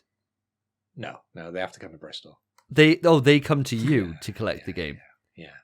And if they and of course, if they smash it up, you turn up with a baseball bat. It's just what happens. Yeah. Send me around. Send in the big boys. Beat your gran up. Obviously, I'm a member of PS Now. So, to me, they've already got me, right? And I'm really happy with the service on PlayStation 4. Obviously, there are improvements to make, but I am happy with it. What will it take for you guys to get it? I suppose that's the bigger thing, because you're PlayStation's audience, right? You're the kind of captive audience. What's it going to take to get you, ignoring the PC element of it for the moment, what would be the thing that would make you push the button and say, yeah, I'm gonna subscribe to this? I was going to say the PC element is definitely the reason that I would push the button and buy this, right? Oh, wow, okay. One of my fondest memories of gaming, Dave, you're going to get big ad over this, but it was when we got to play Portals 2 together, you on PS3, me on my PC. Yeah. That's up there. Yeah, it was class. That was a great experience. I loved it. And it was seamless. There was no issues, was there? No lag. No issues playing the game. And there was a lot of precise moments where you had to shoot the portals in certain positions to be able to, finish those puzzles. So you couldn't have played it with lag. You couldn't have played it on a bad connection. But we played it seamlessly between PlayStation 3, that's 2 generations back, and PC. Fair. The only thing I'd say is that it's just, you'd have streaming in the mix for the minute. It is down to the game being amazing as well. Yeah, the game is phenomenal. What about yourself, Spence? Also, what are you thinking? I also want to quickly add that it's Portal, not Portals. It just bugged me. But every single time you said Portals too, and I'm like, oh, come on, man. The next time Spencer That's the game that got me into PC gaming. About Resident Evil, he's going to get a shot, and You just got a shot Well, yourself David's there. last You to just his. hit the Resident Evil button, my friend. Have you just drunk your shot? What? The Resident Evil button's inert until I do my shot. Is that the rule? Yeah. Fuck me. That should be the rule. It's to be free fair. reign, Should be isn't the it? rule. You can see. I can see it 7 times. I actually agree with that rule. That makes sense. Makes a lot of sense. So before he says it, Spence, Resident Evil. I want to say, listener, hitting that button wasn't worth it. That was horrible. Just absolutely disgusting. It tasted worse being more sober than it did last time. Terrible. I find it does with Jaeger. It was bad. But carry on, Spence. So I asked you how you feel about PlayStation Now and what it would take for you to jump into the service, being a PlayStation user yourself. All it would really take is just to have some games I'm interested in and interested at the moment. So obviously we all plan to play Avengers. That's a game we can all play together. So I will be getting PS Now for that. But maybe if there was like a new game coming out and the prequel was on PS Now, I'd get PS Now for a month so I could experience it. I can't imagine myself being a PS Now gamer in the way that there are Game Pass gamers. Because there's some people with Xbox who just have Game Pass and don't buy games. I can't see myself being that same person on PlayStation. But that's it. I'd buy a month or two every now and then if there's a game that I want to play. I think that's quite interesting, actually. Thinking about it, if I was a kid and I had like a limited budget, it's such a good way, isn't it, to be able to just get your entire dose of gaming for an entire year for like 50 quid. It's fantastic. Yeah, and I think that kind of thing is like really good. But when you've got spare money and you've got specific games you want to play and keep up with the ecosystem, with them not coming day and date like they do Game Pass, it's a bit of a harder ask compared to Game Pass, which is just, it makes perfect sense, doesn't it? So there is that element to it, I suppose. But you got to look at it. 50 quid, 12 months. It's not much. 50 quid is less than It's one cheap. game. Yeah. That's incredible value. Nowadays, yeah. If you can afford the PlayStation, that's incredible. But Yeah. in my opinion, if you are strapped for cash, the Xbox is a much better offering, purely because the barrier to entry to buy that console is a lot cheaper. Because of the Series S, I'd agree, Yeah. yeah. Series X is the same. But I want to play Last of Us, Difference is you want to have people to play with, don't you? And there's nobody who's bought a fucking Xbox. How long do you boys think it'll be until they start adding PS5 games to PS Now? Years. There's not enough many? for PS Plus, mate. They're struggling know, at the but, like- moment. They're picking any game that's available. Oddworld Soulstorm, it went straight to PS Plus. And in my opinion, as we argued on Twitter, it shouldn't have gone that quickly. So they're desperate for games on PS Plus, in my opinion. So yeah, going to PS Now, we're going to be a while away. I feel like PS Now is the way of them making the coin of PS4 and PS3 games. The fact that there's loads of PlayStation 4 exclusives that still haven't come to the service yet, there's no shot. There's no shot of it being for a long time. I was going to say 5 years. Yeah, it'd be a while. I don't know about 5 years. 5 years, you'd be looking towards the end of this generation. So I wouldn't say it'd be that long, but you're probably looking a good 2 years. But talking about PlayStation games coming to PC, I know, Davey, you always want exclusives to stay on Sony consoles. Yep. That's why you buy Sony consoles, because you want those exclusives. But in my opinion, the playing field is evolving. We're seeing different games turning up on different platforms, games going cross-generational. But Davey, I know you've got a topic to bring us back in. Yeah, Phil. So there's been some crazy news. Absolutely crazy news. Now, it's been common knowledge for a little while that the MLB license said to Sony, you're going to have to make your game multi-platform, otherwise you are going to lose the license. Now, just to give a bit of background, MLB, for us British people, is the Major League Baseball. Now, that's not something that we really care about here in the UK. I'm more of a Rounders guy myself. I was going to say, that's British Rounders, isn't it? Yeah, it's Rounders, but just a little bit more pansy than Rounders. Rounders is savage. They say it's a girls' game, but... It's like cricket, but overhand. It's like cricket, but actually fun to play. And you don't look like a spaz playing it with all your protective gear on. Rounders is savage. You see girls playing Rounders, and it is deadly. I played Rounders with a load of girls, and it's fight for your life against those women. Is that what you're subscribing to these days? That's the only esport I'm watching now, is just Rounders World Championship. I don't know if that is actually a thing. Please, God, let it be something. But Rounders back in the day was always the best sport. I used to love playing that in school. Most people like watching the beach volleyball or the mud wrestling. Davey likes the Rounders. I love a good bit of Rounders, me. Anyway, I go round for Rounders. So, anyway, bringing it back on. Major League Baseball. So the show is an exclusive series of games that has been developed by a Sony internal studio, Sony San Diego, and they've been developing this series all the way back since 1997 exclusively for the PlayStation platforms. So it's been a major exclusive for them, and over the years it's kind of built up its popularity, and now over the last couple of years it sells around about 1.1 to 1.2 million, around about there, from the figures we've seen from a couple of years back. Now, what's happened is something that I did not anticipate ever seeing in my entire life. And this is, in my opinion, majorly embarrassing for Sony. So what's happened is the game is coming to Xbox, as they know. So it's going to be a novel thing where the first PlayStation game by a PlayStation developer is coming to an Xbox. It is day one on Game Pass. Whereas on PlayStation, you have to pay $69.99. Lads, what are your thoughts? Let me just bring you in on a fact. Game Pass now has over 18 million subscribers. I think I'll leave that there. That speaks for itself. That's the reason why they said to Sony, this has got to be multi-platform. They have seen what's happened with John Madden. They have seen what's happened with FIFA. They've seen what's happened with all the sports games, where they go across all the different console generations. There's something about it with sport games. Xbox guys, they love the sports games. It's because they don't have anything else to play. Sorry. Just comes in out of nowhere, just dropping a fucking nuke on them immediately. I think if you're a lad, you buy an Xbox, don't you? And sport games, that's where they lie. So if I'm MLB The Show, if I'm playing American Rounders, I need to be on Xbox. 80 million subscribers. That's a hell of a lot of people, mate. You can't argue with that. No, but then at the same time, obviously Sony wouldn't want this to happen. You don't have to be a bloody rocket scientist here to be able to see how dangerous this is.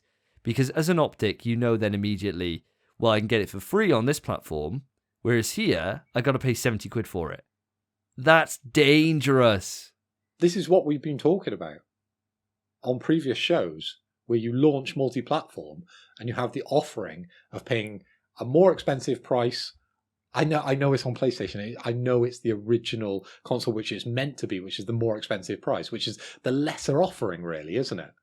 Well, this is what's crazy, is that it's not just the fact that it's an IP that's known with PlayStation. This is an internal Sony studio that's made this. This is why this is nuts. Because whereas when we were talking about this before, when it came to Bethesda and the Bethesda deal, and we were saying about how this kind of solution is really good, right? Because this is the best way to get the most amount of money out of the product, right? Sell it everywhere, but give your own people the best deal. Well, here is the inverse of that, because Sony customers are getting fucked for an internal Sony game. Yeah. And the Xbox are doing really well out of it. It does seem like a unique case, though, because the game licensor, they have very much forced Sony's hands on this. And it's such a big IP for Sony. They make a lot of money over it. They don't want to lose it. So they're governed by the license holder. And what they want is those 18 million subscribers to play, as I said, American rounders. Personally, I think it's actually a really smart move. Even not on Sony's part, but potentially on Sony's part, because the entire Xbox ecosystem never had an MLB game. So if they see an MLB game in a shop, they probably won't buy it. Whereas if they see it on Game Pass, they might try it, and then next year, the next game in the series could be £60 on Xbox, and then the Sony studio developing it could get a lot of the profit from both systems. People are passionate about sport. It was only earlier that I looked at Twitter and I saw someone mention about a boxing game. They wanted a boxing game. They were asking us for a boxing game on PlayStation. Of course, we've got no remit on what Sony releases, but I'll speak to Jeff and I'll see what I can do. Yeah, big shout out to Stephen McGlynn, who commented on and mentioned about how the fact that he'd love a boxing game. You're right, we haven't had like Fight Night or Christ. At this rate, I'd take a Def Jam Vendetta. You know, I'd take that, and I'd happily beat the shit out of Ludacris with Dr. Dre or someone like that. You know, I'd gladly jump at something like that. We haven't had any of those type of fighting games in ages, let alone an actual like Fight Night boxing game. So they're not going to update the IP at all. They're just going to go with the original rappers. They're not going to go with like Stormzy or any of the newer. No, you want to have your classics, don't you? You always keep Classics, Ryu and Ken. That's why you always got to have your, Who's your Ryu and Ken? The Ryu and Ken, I'd have in Dre. this. Yeah, exactly right. Bit of Snoop Dogg as well. Put him in there. Why not? He's still alive. He's like the Akuma. He's like the Akuma of that game. Your Cammy, you got Missy Elliott. That Just Eat advert, I love it. It's class. Snoop Do Dogg you find yourself? good. Do you find yourself singing along to that? Yes, I do. My God, Snoop Dogg, you're a god. You are a god. And I know you listen We to know the you show. listen. I know you listen to the show because you DM me talking about all the shit Davey gives me. He goes on a bit much, doesn't he? I'm not worried about his Snoop, and if you want to send in the boys, give you his address.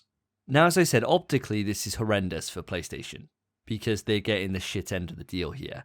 Now, I think there's one way they could sweeten this, but I think if they turned this tap on, I don't know if you could turn it off. And that would be leading into what we were saying earlier with PlayStation Now.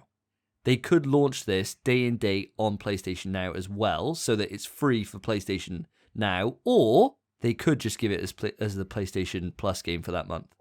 I was just about to say that. You want to give it away for free, don't you? You have to. You want to undercut the market and give it away for free. Yeah, 100%. You kind of have to. But when I say free, it's got to be on one of their subscription services. So it's got to be on PS Now or PS Plus. It's got to be like a parity, doesn't it? Yeah.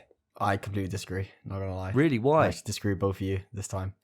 Like I said earlier, I think, obviously, if MLB is suddenly on Xbox, which it is, and they just released it in stores and on the Xbox store, whatever it is, people won't buy it because they've never played an MLB game if they're in the Xbox ecosystem. They never will. But for it to be on Game Pass, it's a good way to introduce them into this franchise. So maybe next year, on the next game in the series, it won't be on Game Pass. In which case, they'll get the money from PlayStation and Xbox. The thing about it is, though, Spence, you're talking a whole year of bad optics for PlayStation. That's worth a lot more. You see what optics does to CD Projekt Red, right? You can't just say, oh, optics are fine, people will forget about it. A year of people saying that they've had a better deal from a Sony exclusive that's developed by them on a rival platform. You can't just say, oh, it'll all be fine. Next year, people won't matter. People still talk about shit from fucking years ago they reference and bring up. People still talk about the botched fucking Xbox One launch, including myself. And I mean, that's like 8 years ago now, and we still bring that up for Xbox's past. You've got to have parity. You have to. In my opinion, what you need to do is launch the superior product on PlayStation, but let Xbox have 50, maybe 60% of the game. So maybe you just have the licenses on PlayStation. So you have all the teams. I don't know any baseball players, right? But you have your Babe Ruth on PlayStation. But on Xbox, you have Bob Smith. You talking about like the Pro Evolution Soccer method? Yeah. The difference between FIFA and Pro Evo. Why would you ever play Pro Evo over FIFA when you can play Stevie G? Yeah, I mean, FIFA. I mean, the problem is this is the licensee, isn't it? This is the license holder in the MLB saying, look, you've got to just release it there. So they've got to do it the same really as PlayStation. It's got to be the same game. The licensors kind of said that's got to happen. It's got to be like console parity on that. But for me, it's just how they overcome that bad optic, and I can't get on board with that, Spence. I think if they didn't come out and say we didn't know this was happening, if they'd said, or if they didn't say anything, or they were like, yeah, we'd like to introduce it to the Xbox audience and then see how well it performs for the next games in the series. But they were fully just like, we didn't know this was happening. It's a bit peak. Yeah. They have to come out and say a statement, look, they forced our hand here. You've got to counter it. I don't know how else to say it really, but you can't have your loyal fan base that's been with you since 1997 and they bought all your games up until now, right? Every single year since 1997, like 20 years. And then you just like, by the way, the platform that you've been buying it on all this time fucking sucks to be you, because all these new people are just going to get it for free. But please buy it next year when it's going to be the same on both of them, please. Like, no, you can't do that. You can't just be like, haha, cheers for your money. It wasn't our hand. Don't bite us. Like, they could just turn around and be like, hey, by the way, PlayStation fan base, guess what's coming to PlayStation Plus for May? Boom, bang it out there. I agree with the console parity. So they could do this game this year, this series for free on PlayStation as well as part of PS Plus, PS Now. But then next year, I think if it's set price both consoles, it's smarter financially. Oh, 100%. Because if they chuck it on PS Plus or PS Now, they aren't making money from this game. No. Well, they'll get the money from Game Pass. Game Pass would have paid them for it, but Sony... Yeah, but it wouldn't make anywhere near as much as it would if it was just sold. Yeah, that's also true. It all depends on how much they pay for it, I guess. And I bet Xbox chuck quite a bit of money at it to get it on there, because it's a kick in their competition's face. It is. Like...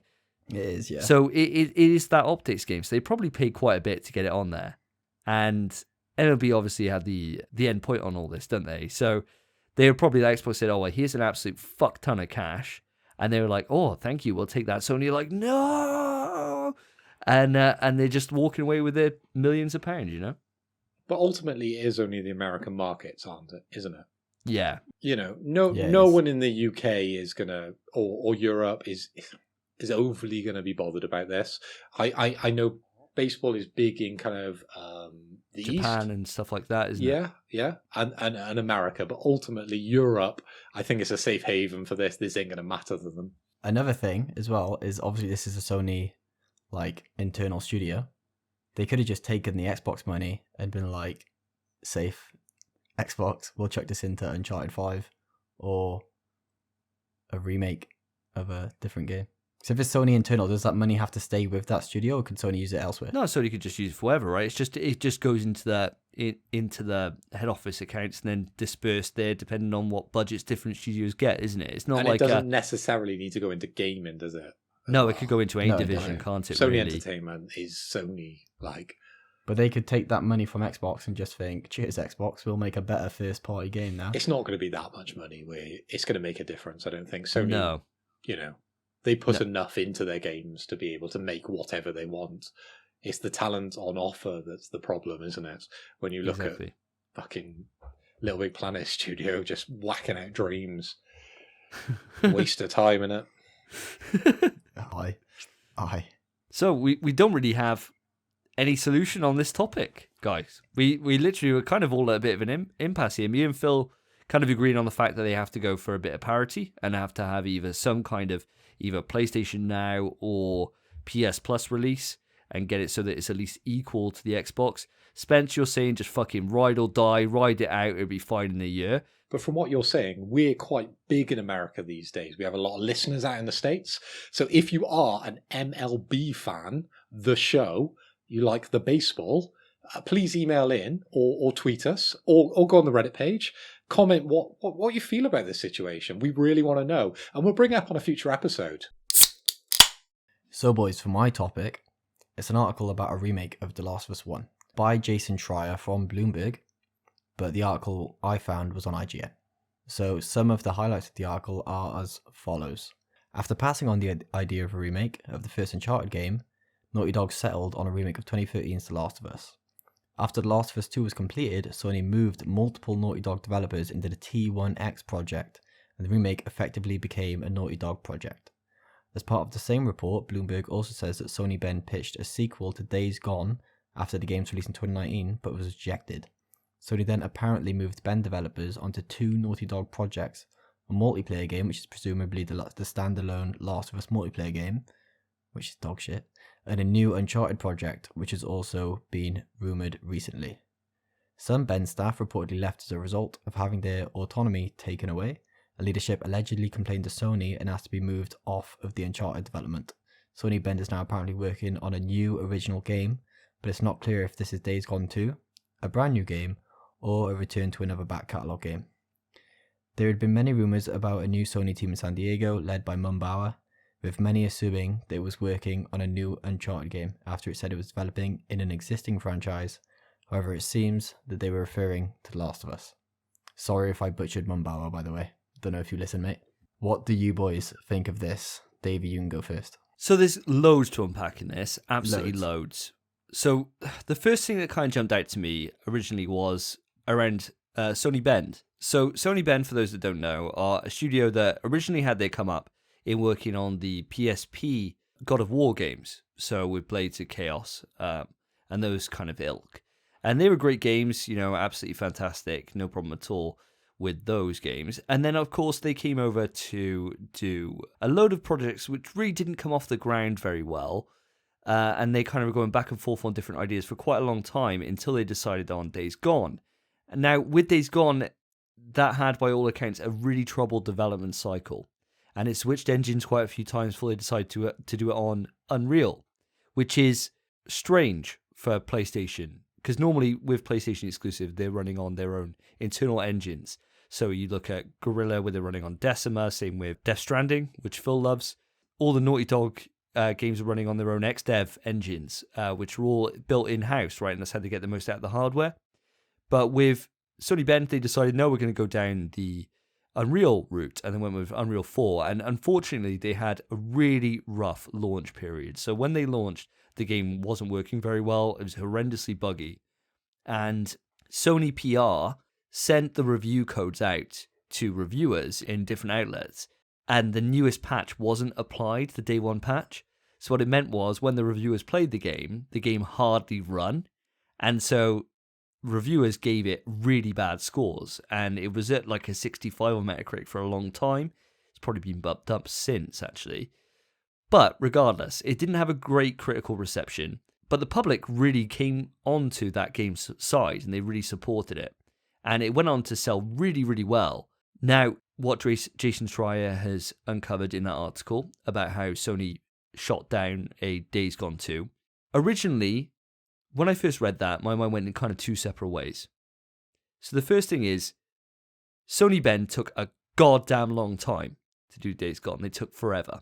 And with it not having the critical reception, you can see why they'd say, hold on, and pump the brakes on it, right? And say, let's see kind of how this goes, right? Let's see how this pans out. But now with this amount of hindsight and seeing how well that game has performed, and how much people love that game, because people really do love that game, it'd be daft for them not to do a number 2. I know you guys haven't played it, but I have, and the game ends in a way that you could easily set up a sequel. And it is a really fun game, albeit it is too long. It's about 20 hours too long, but it is fun. And there's a lot they can do and improve on for a sequel, so it would be daft if they do leave it as it is. But that was quite shocking to me. Really shocking. Apart from that, the only other thing that jumps out to me, really, more than anything else, is The Last of Us. Why? Yeah. Why? I don't understand. It's a PS3 game, for God's sake. I mean, do you guys honestly feel like this needs a remake? Spence, I suppose you're probably the best person to actually ask for this, because you played it the most recent for the first time. So you've probably got the best the best kind of neutral position on this. I know how much you love this game, but does it stand up now? And you only played it, what, a year ago? Not even a year ago. I played it maybe 2 weeks prior to Last of Us 2's release. Wow. Yeah. Can't believe I was before you. Yeah, I'm usually it took me- last to the base on these kind of things. To be fair to it, I played Last of Us 1 when I first got a PlayStation 4, and I didn't enjoy it. And then obviously Last of Us 2 was coming out. I'd seen it. I thought it looked amazing, so I was like, I'll give Last of Us 1 another go because I want to enjoy Last of Us 2. And I played Last of Us 1. I beat the entire game in one sitting. Took 12 hours on my stream. And in the next day, I'd beaten the game 4 times because I loved and adored Last of Us 1. That game, I'm not even going to say it holds up. It holds up too well. It's better looking than so many games we had on the PS4. I want to argue a few games on PS5, but I don't think I can. Obviously, like Destruction All Stars, Worms, those kind of PS5 games we're getting, no first parties, obviously. That game's stunning. Obviously, Last of Us 2 looks better, and it will look better because it's the same game but newer. I don't see the need to ever remake Last of Us 1, personally, unless like VR becomes a huge thing. The game is stellar. It's stunning. Just leave it as it is. But Spence, you've recently been enjoying the remakes of Resident Evil. True. Do you not think The Last of Us deserves the same service? Okay, it's in a shorter time period. Way shorter. A way shorter time period. But do you not think they deserve that? I think it would deserve it if it needed it. Resident Evil's a different story because games have changed so much since then, whereas new games even being released now still kind of follow the same footsteps Last of Us 1 did. I'm asking the question, I already know the answer. Yeah. But I played the Resident Evil games on PS1. Yo, hold on. There's a fucking button pushed here. No. Yes, we're talking there about is. it. Yes, there is. There's so many other examples you could have gone for. Take a shot, Phil. I think me and Spencer can agree that we're talking about it in context. Spencer's fine on this. You hit the button. You did. As I was saying before, Davey rudely interrupted. Resident Evil is a game that I picked up on like an original console, and there's been a number of years where the technology has progressed, where you think, yes, it does deserve that remake. The Last of Us, it's only on a previous console. The PS3. So, I agree with you. It doesn't need a remake just yet. All right, go get your shot. Well, while I wait for Phil to take a shot, it means I can talk about Resident Evil openly. So, the thing with Resident Evil is you're talking what? Resident Evil 2 came out in 1998, right? And then it was remade in 2019. 2019. So it's a long period of time between that remake, and the way that the games had evolved over that period of time is drastic. Now, I think there kind of needs to be a rule put in place. I honestly do.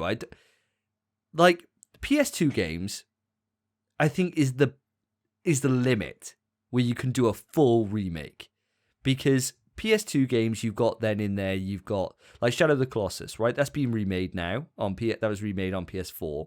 And that needed a remake, and it looks stellar being remade. PS3? Come on. If you put a HD liquor paint on it, it looks fine, right? It looks absolutely fine. And the control-wise hasn't changed too much since late PS3. And this is the last big game on that system before we moved on to PS4. It came out in the June. The PS4 came out in the fucking October, November. Like, come on. It's the last possible time you could have that game. And it's not like a game that really suffers from the hardware that it was launched on.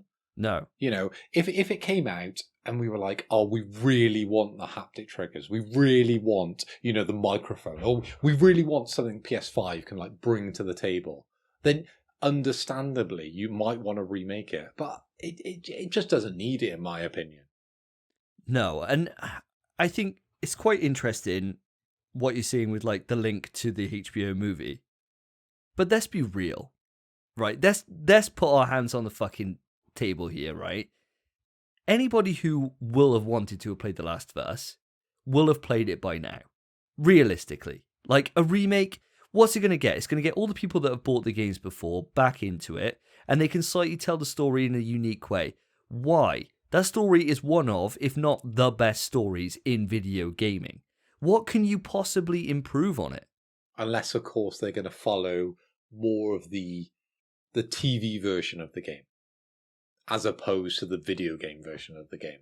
I can't believe we've just carried on and Phil's not had a shot, for one. Two. I don't have any Jaeger, unfortunately. What have you got as a substitute? Yeah, you got to have something. Bud Light. No, I don't have any shots in the house. Well, then, how much is left of that can? I've only just started, to be fair. Neck it then. Neck it. I am necking it. I No, am go on. drinking Neck it. tight. I'm not like Davey. Go on then. Go on. Down in one. Down in one. He's doing Oh, that thing Phil. now where you're pretending to drink. Where like you're just like... So for our blind listeners, I'm moving my jaw back and forth. I will say, I didn't just interrupt for this, Phil. I do have a point to make, but you're going Go to on. finish that can first. Go on. Well, no, you're finishing the can first. Yeah, we'll wait. Listeners won't have to wait. That's finished. Pour it out then. On your head. That's finished. That's On your done. head. On your head. It's On your definitely head. not. It's definitely not. It is done. I can't believe he wants the Resident Evil button to be He did enforced when this. he's got no Jaeger there. He did this with this much left. Spence, Done, boys. you pushed the button and you haven't even finished your glass. Spence Well, didn't I didn't push the button. It was you. You pushed the button. Did I? Finish your drink. It's all... I can't finish something that's already finished. Pour it on your head then. Pour it on my head. Yeah, there's nothing in there, There's right? going to be dribbles. There's going to be dribbles. Finish the can then. There's going to be dribbles in a can. I can't pour it on my head. There's Pour going it to on. be dribbles. There's going to be dribbles in this can. It's going to go everywhere. Look, there's dribbles in the can. That's Okay. the old can. That's the old That's the old can. can. He's playing funny buggers. Where's the other That's the can? old can. That's the old can. I love the way that I brought to everyone's attention that David wasn't drinking, and now you're trying to bullshit me. You're the one who You pressed brought the up button. Resident Evil, mate. You brought Resident Evil. You could have said Demon Souls. You could have said Medieval. Could have said anything. There's been like 100 remakes. Phil's done his punishment, so we can't say the game that cannot be said. So what I want to say about this, boys, you boys kind of heavily disagree, and I didn't think I'd come to this conclusion. Maybe a remake makes sense. Why? I'm very much devil's advocate, as I have been, like with MLB going to Xbox, but I think they want to remake it to use the DualSense features, and then rather than having a new HD remaster to get it to 4K, like just they did for 1080p or whatever for PS4, have a remake that they could bundle with Last of Us 2 to get people ready for Last of Us 3. That's the only way I would buy Last of Us 1 again. The only way. Let's be real, okay? Last of Us is a major deal to PlayStation. It is. Yes, best fucking game. When you compare how The Last of Us 1 is, say, to Uncharted 1, right? Same studio. Which one needs the fucking remake, right? Like, out of those two, the one's right at the start of the PlayStation 3 generation, the one's right at the end. So if you're saying that PlayStation 3 games, okay, maybe there's a slight variance where, yes, a remake wouldn't hurt. Like, for example, another variation of that would be Resistance 1, right? That could probably do with a remake. That game is pretty old now, and it looks old, because it looks like a PS2 game. The difference between those two games on that same piece of hardware is night and day. I just do not see a single world, where that game needs to have any touch-up other than just 4K liquor paint on it. I agree. But can I ask you one question? Sure. Last of Us 1 remake comes out £70. Do you buy it? Yeah. Yeah. Of course I do. Of course I do. It's one of my favourite games ever. Yeah, of course I would. Yeah, so do I. One of your favourite games ever, Davey. What about Metal Gear? Doesn't that deserve like a true remake? Exactly. This is the thing. There's so many different licenses Games and games that deserve this way more than The Last of Us. You've got games that you cannot even play at the moment because they're trapped on PlayStation 3. Now, as I said before, right at the top of this, I don't even think the PS3 games even deserve to have this treatment. I think next generation, PlayStation 6, yes. But now, no, they don't. They're fine. You can play them. What about Demon Souls? Demon Souls is a PlayStation 3 title. It's very true. It was a stellar experience. It was stunning. That is such a good point. Yes, it is. It is. And it's a very early PS3 game. Yeah, the difference is that Demon Souls original looked like our Souls. Good point, Spence. Yeah, that is. I can't really argue with that because I've already bought a PlayStation 3 game there that I haven't used. But I suppose the difference is, and this would be my argument back to you on that same point, Demon Souls was niche on PS3. Very niche, right? It was the one that started off the whole Dark Souls craze. And not many people played it in comparison to the rest of the series that followed with, Dark Souls Trilogy, Bloodborne. Demon Souls is the one that hardly anyone played. And by the time the series was to the point it is now, where it's at the biggest it's ever been, the PS3, then you couldn't really play it, because everyone moved on to PS4 and there was no real way to play it. The Last of Us always been fucking massive from its launch. It's very different kettle of fish there. Very different. And it's already available on PS4, which you can play on PS5. I do completely agree with you. I do completely agree. And also just the graphic level between Demon Souls and Last of Us 1 is huge. Graphically speaking, Demon Souls looked like shit. And Last of Us 1 looked like the best game we'd ever seen on a PS3 and better than most games on the PS4. But yeah, I don't know.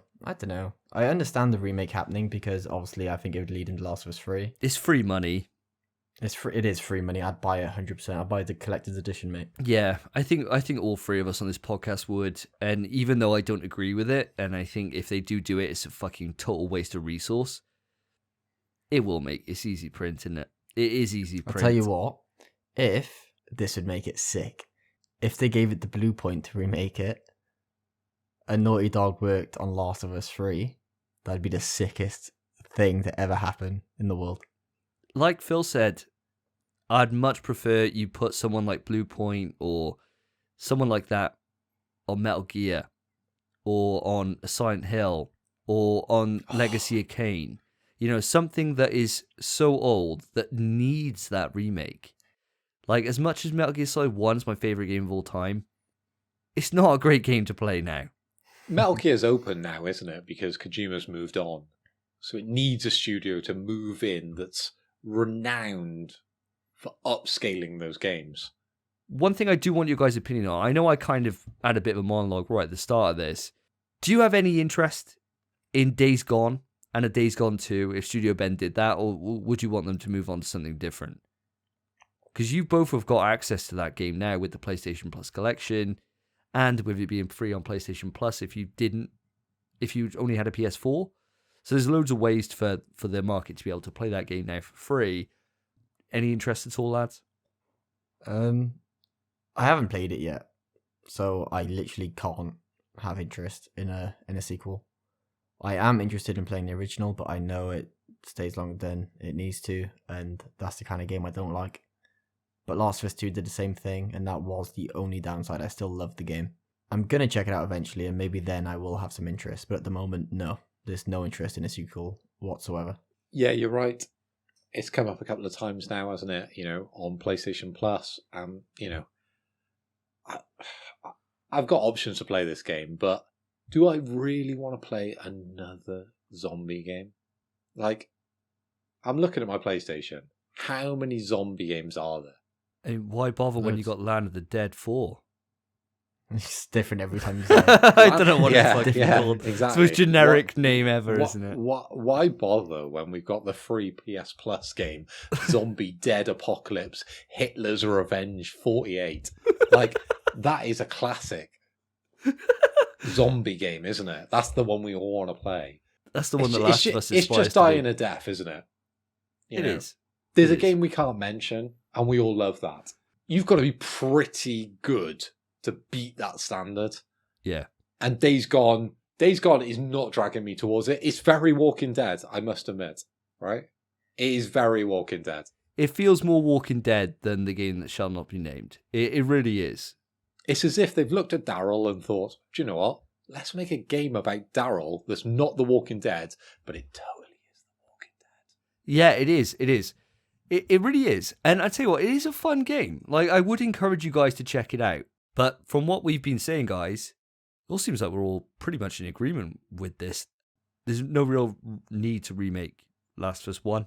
It's a perfect game. I'd buy it, but it's a perfect game. I'd rather them leave it alone. Not just yet. Let's play PlayStation 7. And that's about it for this episode of In PS We Trust. Now, thank you ever so much for listening to the podcast. As I've said before, there's loads of ways for you to reach out to us. If you want to write into the show and be part of the topics and really take charge of the show, then write into the email, pswetrust@gmail.com. There's also a Reddit page, which will be available in the description. And it's also our Twitter, which should also be in the description. And also feel free to leave a review on Apple Podcasts. Thank you ever so much for listening. I've been Davey. I've been Phil. And I've been Spencer. Take care, guys. Peace. In PS We Trust is hosted by Davey, Phil, and Spencer. You can write into the show via our email, pswetrust@gmail.com. Our Twitter is @InPSWeTrust. To find each of us online, follow our Twitters, @SSJDavey, @PhilipHoy, @SpenPie_. Thank you for listening. Take care of yourselves, take care of each other. See ya.